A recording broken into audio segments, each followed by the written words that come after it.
તારીખ 12 ઓગસ્ટ 2026ના રોજ બપોરે 12:30 વાગે મહેસાણા પંચાયત આપના દ્વારે કાર્યક્રમ યોજાયો। મહેસાણાના ધારાસભ્ય મુકેશભાઈ પટેલ તથા જિલ્લા પંચાયત પ્રમુખ નીતિનભાઈ પટેલના અધ્યક્ષસ્થાનમાં યોજાયો કાર્યક્રમ। મહેસાણા જિલ્લા પંચાયત દ્વારા યોજાયેલા તાલુકા પંચાયત ખાતે આ કાર્યક્રમમાં કુલ 17 જેટલા લાભાર્થીઓને વિવિધ યોજનાઓ થકી લાભ આપવામાં આવ્યો હતો।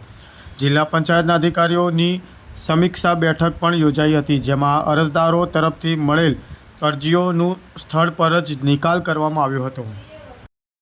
વંદે આજે મહેસાણા તાલુકા પંચાયતમાં મહેસાણા જિલ્લા પંચાયત તમારા દ્વારે કાર્યક્રમમાં આપણી વચ્ચે ઉપસ્થિત આપણા સૌના લોકપ્રિય જાગૃત અને સતત મહેસાણા વિધાનસભાની ચિંતા કરતા મારા મિત્ર ધારાસભ્ય શ્રી મુકેશભાઈ પટેલ, તાલુકા પંચાયતના પ્રમુખ ભાઈ શ્રી ભાવેશભાઈ, આરોગ્ય સમિતિના ચેરમેન ભાઈ શ્રી રોહિતભાઈ, શિક્ષણ સમિતિના ચેરમેન ભાઈ શ્રી મનોજભાઈ, અમારા વહીવટી તંત્રના જિલ્લા પંચાયતના નાયબ જિલ્લા વિકાસ અધિકારી ભગવતીબેન, ટીડીઓ શ્રી, બીજીવીસીએલના અધિકારી શ્રી અને તાલુકા પંચાયત જિલ્લા પંચાયતના સૌ અધિકારીઓ,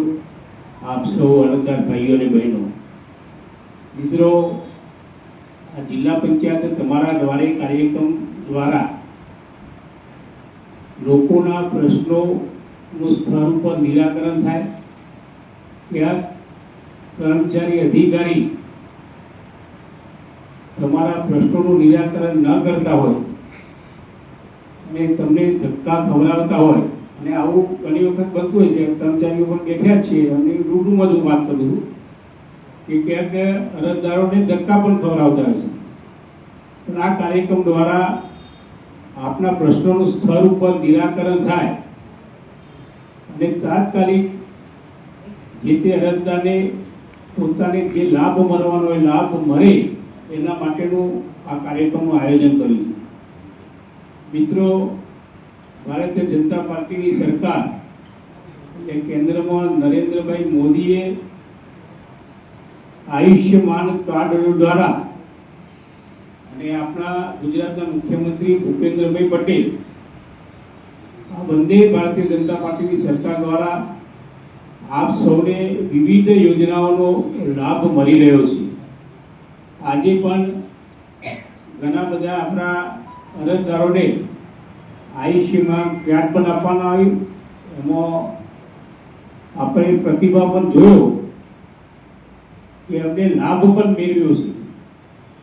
એટલે કુલ મળીને આ સરકારે છેવાડાના માનવીને કેવી રીતે મદદ થાય, કેવી રીતે આ સરકાર છેવાડાના માનવીને ઉપયોગી થાય એ પ્રકારની યોજનાઓ બનાવી અને લોકો સુધી પહોંચવાનો પ્રયત્ન કરે છે। એમાં આ જિલ્લા પંચાયત પણ એક નાનું એવું કામ કરીને, જે રીતે રામચંદ્ર ભગવાન લંકા ઉપર ચઢાઈ કરવા જતા હતા, અમારા જિલ્લા પંચાયતના અધિકારીઓનો, તાલુકા પંચાયતના તમામ અધિકારીઓનો ખૂબ ખૂબ આભાર માનું છું કે આપ સૌએ સ્થળ ઉપર પ્રશ્નોનું નિરાકરણ કર્યું છે।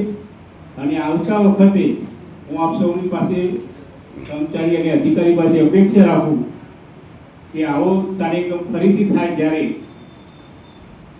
કોઈ પણ અરજદારનો પ્રશ્ન ન રહે, કોઈ પણ અરજદાર લાભોથી વંચિત ન રહે અને આપણે ખાલી બેસી અને સંવાદ કરીને જેથી આ કાર્યક્રમ પૂરો કરીએ એ પ્રકારની પણ અપેક્ષા સૌ કર્મચારી મિત્રો પાસે રાખું છું।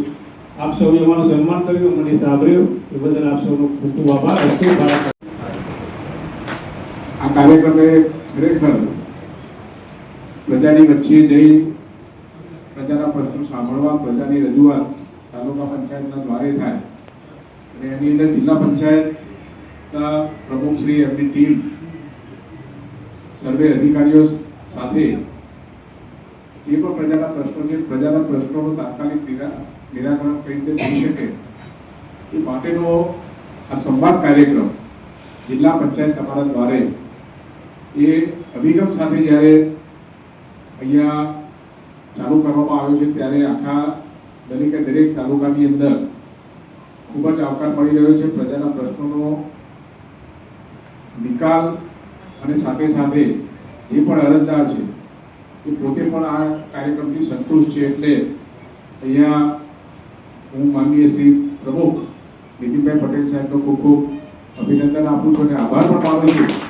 કે આ કાર્યક્રમ થકી મહેસાણા તાલુકા પંચાયત અને મહેસાણા જે બે મત વિસ્તારની અંદર બહુચરાજી અને મહેસાણા મત વિસ્તારના નાગરિકોએ આ કાર્યક્રમની અંદર સારો એવો લાભ લઈ એક આ બીજો કાર્યક્રમ સંવાદ કાર્યક્રમ અહીંયા યોજ્યો છે. એના માધ્યમથી એ સારી એવી સફળતા પ્રાપ્ત થઈ છે અને આવનાર દિવસોની અંદર આ કાર્યક્રમની વધુમાં વધુ એક પ્રચાર પ્રસાર થાય એના માટે પણ અહીંયા અધિકારીઓ તત્પર છે. એટલે એમને પણ ખૂબ ખૂબ શુભેચ્છાઓ શુભકામનાઓ આપું છું અને આ કાર્યક્રમના માધ્યમથી આખા મહેસાણા તાલુકાના સર્વે નાગરિકો આ કાર્યક્રમની અંદર ભાગ લે એવી વિનંતી પણ કરું છું. આભાર.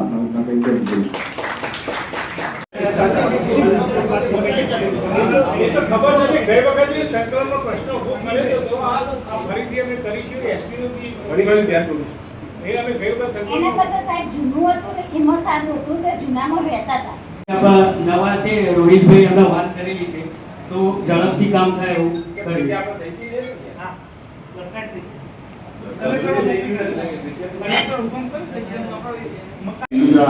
ધંધો ખેતી મને દુખાવો ઉપડ્યો.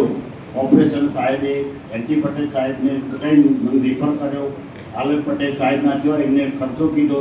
મારું પોઝિશન ઓપરેશન કરાવી નથી પણ તે છતાં વિમાન ઉતરાય એના પૈસા ભરી દીધા હતા. પણ પછી અમારા ગામના જે આરોગ્ય મેં નોકરી કરું છું ભાઈ મકવાણાભાઈને આ બેન બે એમને મારા ઘેર કોન્ટેક્ટ કરેલો. એ મને ખબર હતી મારો ડેટા લઈ ગયેલા પણ મેં એમને જોણ કરી કે એમને મને મોબાઈલમાં તાત્કાલિક મૂકી દીધું દવાખાનામાં. પછી એ સાહેબે કમ્પ્લીટલી મારું લગભગ 6-7 વાગે મારું સ્ટેન્ડ મૂકી દીધું અને મારું જીવન બચી ગયું અને મારા પૈસાની સરકારશ્રીએ જે આયુષ્માન કાર્ડ કાઢ્યું છે એ બધી હું ખૂબ ખૂબ આભાર માનું છું.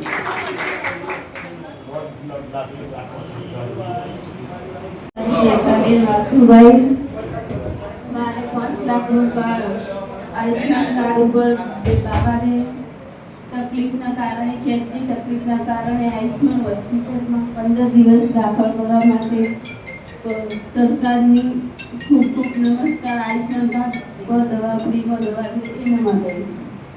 Okay okay. આજે જે જનસંવાદ કાર્યક્રમ યોજાયો શું કહેશો? આપનો પરિચય આપજો. હું મહેસાણા તાલુકા પંચાયતના કારોબારી ચેરમેન તરીકે અત્યારે ફરજ બજાવું છું. બીજું કે આજે મહેસાણા તાલુકા પંચાયત ખાતે આપણા જિલ્લા પંચાયતના પ્રમુખ શ્રી નીતિનભાઈ પટેલ દ્વારા એક નવી મુહિમ ચાલુ કરવામાં આવી છે કે જિલ્લા પંચાયત તમારા દ્વારે. એ અનુસંધાને આજે 12 ઓગસ્ટના દિવસે મહેસાણા તાલુકા પંચાયત હોલ ખાતે આ બેઠક મળી હતી, જેમાં મહેસાણાના લોકપ્રિય ધારાસભ્ય મુકેશભાઈ પટેલ સાહેબ, તાલુકા પંચાયતના પ્રમુખ ભાવેશભાઈ પટેલ, પછી શિક્ષણ સમિતિના ચેરમેન મનોજભાઈ પટેલ, આરોગ્ય સમિતિના ચેરમેન રોહિતભાઈ પટેલ, નાયબ ડીડીઓ મેડમ ભગવતીબેન, તાલુકા વિકાસ અધિકારી આશીષભાઈ, જિલ્લા તાલુકા પંચાયતના ઉપપ્રમુખ શાંતાબેન વગેરે મહાનુભાવો ઉપસ્થિત રહ્યા હતા. અને જે પેલા એ હતા અરજદારો, એમની અરજ સાંભળી હતી. કઈ સહાયો મળી છે અને કોને કોને કેટલી સહાય મળી છે? સહાયની વાત કરીએ તો આ ચોમાસા દરમિયાન જે કુદરતી આફત આવી હતી એમાં આંબલેસણ ગામના 2 એવા લાભાર્થી હતા જેમના મકાન પડી ગયા હતા, જેમને 90,000ના ચેક આપવામાં આવ્યા છે સહાય રૂપે. અને બીજા 5 લાભાર્થીઓ હતા જેમને આયુષ્માન કાર્ડનું પણ વિતરણ કરવામાં આવ્યું છે.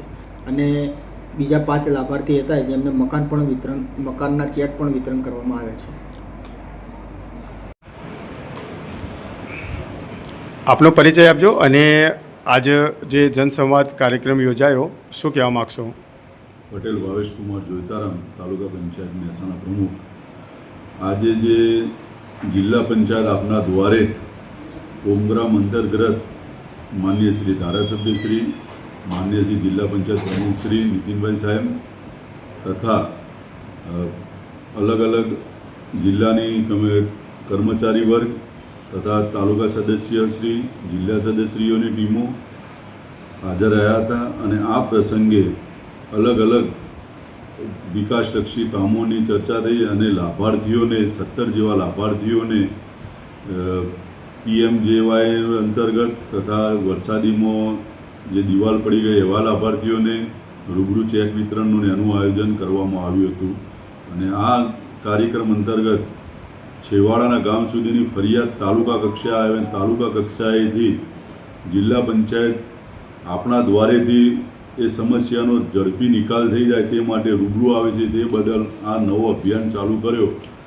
એ બહુ સારો અને ઉમદા કાર્ય છે અને એ માટે પ્રમુખશ્રીનો ખૂબ ખૂબ આભાર.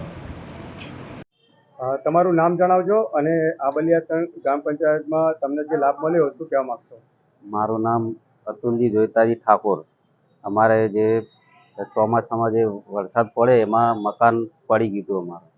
એમાં જે અમે ફોર્મ ભર્યું હતું એમાં તલાટી બેન શ્રી સ્મૃતિબેનને અમને ફોર્મ ભરવાનું કહી અમે ફોર્મ ભરી દીધું. એમના લાભ મળે અમને, એમનો ખૂબ ખૂબ ખૂબ આભાર માનીએ છીએ અમે અને ધન્યવાદ કરીએ છીએ. અત્યારે તમે ક્યાં આવ્યા હતા? તાલુકા પંચાયતમાં. અચ્છા, તાલુકા પંચાયતમાં કોના દ્વારા તમને ચેક મળ્યો?